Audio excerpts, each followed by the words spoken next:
इसके पीछे कुछ और है। जो कुछ तुमने दिखाया मुझे, बताया मुझे, उस सब के पीछे बात कुछ और है जो नहीं कही तुमने।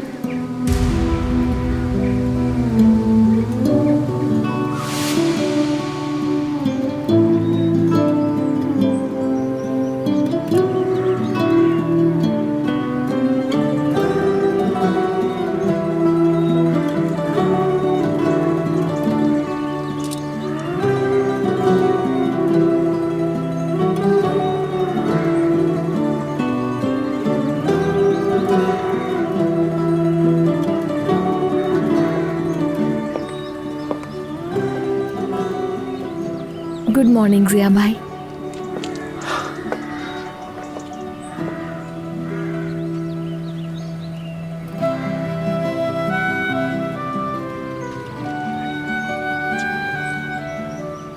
शुक्रिया।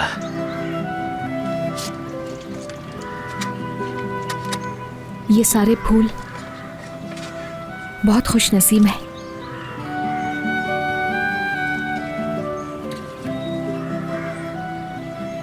क्या आप हमेशा से ऐसे ही थे जिया भाई? क्या फूलों की जबान आपको हमेशा से समझ आती थी? ऐसा नहीं था मैं, फिर इसके बाद समझने लगा।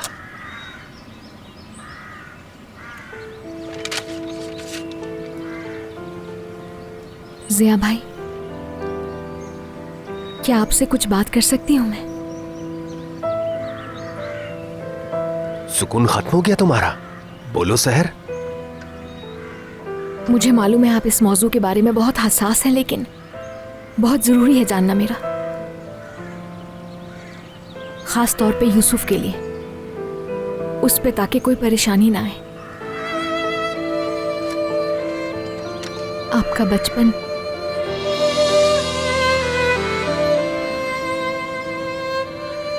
आपके बचपन का वक्त क्या बहुत मुश्किल वक्त था?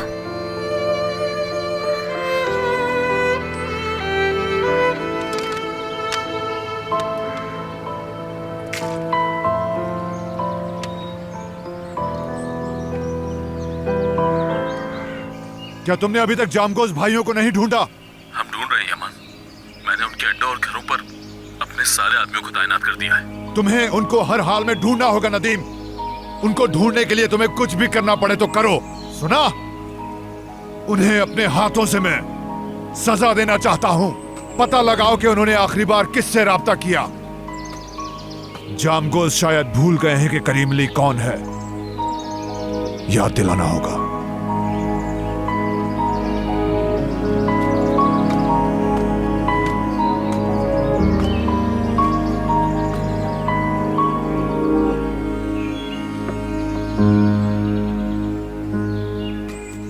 बाबा,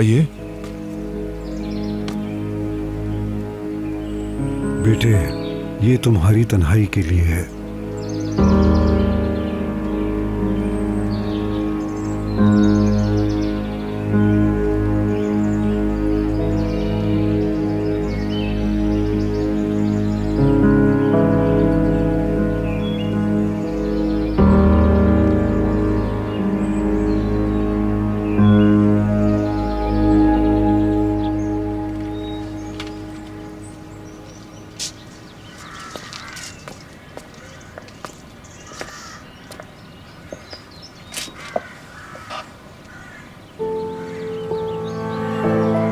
क्योंकि वो जा चुके हैं। वो एक एक करके चले गए। वो हमें अकेला छोड़ गए।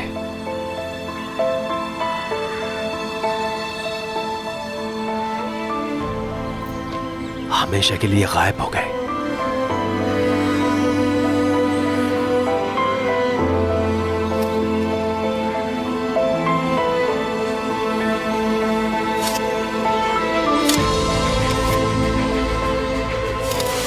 पहले हमारी मां हमें छोड़ गई। उसने जाते हुए धक्का दिया, यमान को धक्का दिया। वो किसी के साथ चली गई और उसने कहा कि अपने बाप की तरह हरगिज़ न बनना। उसने यमान की जड़ें काट दी। बहुत रोया था यमान। वो बहुत ही ज्यादा अजियत में रहा। मैंने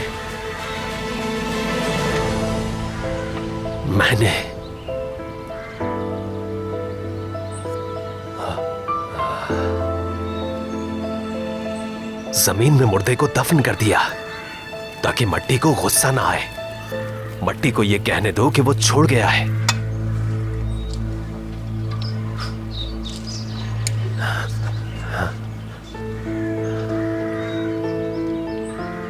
देखो सहर, देखो देखो, ये बिल्कुल नए हैं। क्या ये हसीन नहीं है? ये नए पैदा हुए हैं और मजबूती के साथ जिंदगी को थाम लेते हैं। मजबूती से, मजबूती से।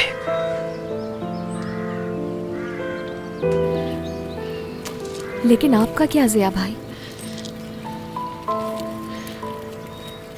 आपने क्या किया?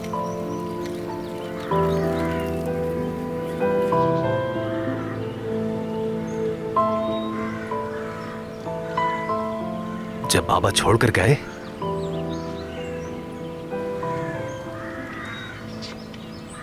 तो फूलों से प्यार करना शुरू कर दिया। मैंने जड़ों को पसंद किया कि वो किस तरह अपनी नस्लों को खिलाती है।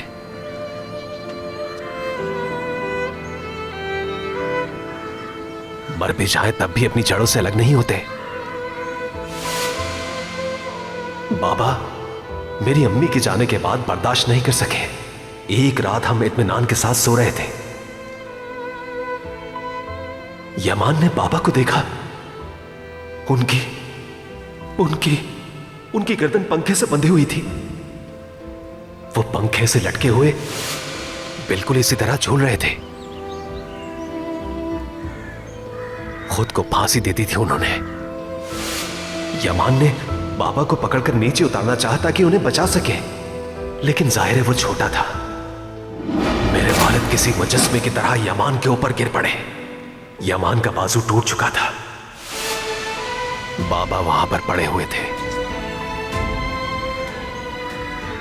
मैं पूरी तरह सहमा हुआ था और मैं अपने बाबा के बराबर में लेटना चाहता था, मगर यमान ने ऐसा नहीं करने दिया। मेरे बाबा नहीं जागे। मेरे बाबा के बाल झड़ रहे थे। वो जब गिरे तो उनके साथ उनके कुछ बाल भी गिर पड़े। मैंने अपने बाबा के बालों को उठाया और उन्हें मैंने अपने बालों में डाल लिया चुपके से। मैं हमेशा सर पर टोपी लगाए रखता था ताकि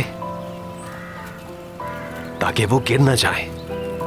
उनकी हिफाजत करता था मैं, बिल्कुल इन्हीं फूलों की तरह। यमान ने फर्श पर पड़ा हुआ रस्सी से बंधा हुआ एक बड़ा पत्थर ढूंढ लिया और कई रोज तक वो पत्थर को छाती से लगाता रहा।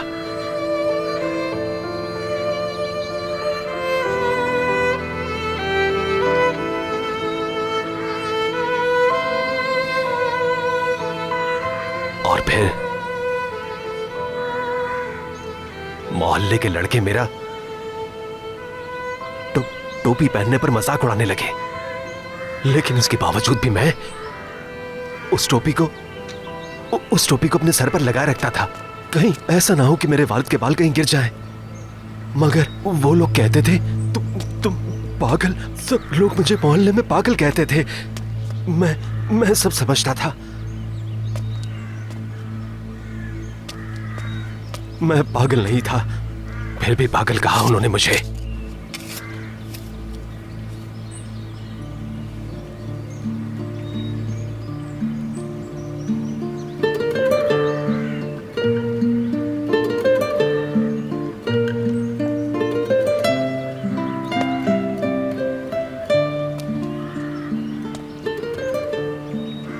शहर वो लकड़ी की कार जो तुमने निकाली थी, एक दिन वो गाड़ी मोहल्ले के लड़के मुझसे छीनना चाहते थे और उसे बचाने की खातिर बहुत मार खाई थी मैंने। और फिर यमान वहां पर आ गया और उसने सबको मारा। हाँ। उस दिन के बाद भाई, हमारा छोटा भाई बिल्कुल हमारे बाप की तरह बन गया। उसके बाद जैसे चट्टान बन गया वो, बहादुर, मजबूत और सख्त बन गया।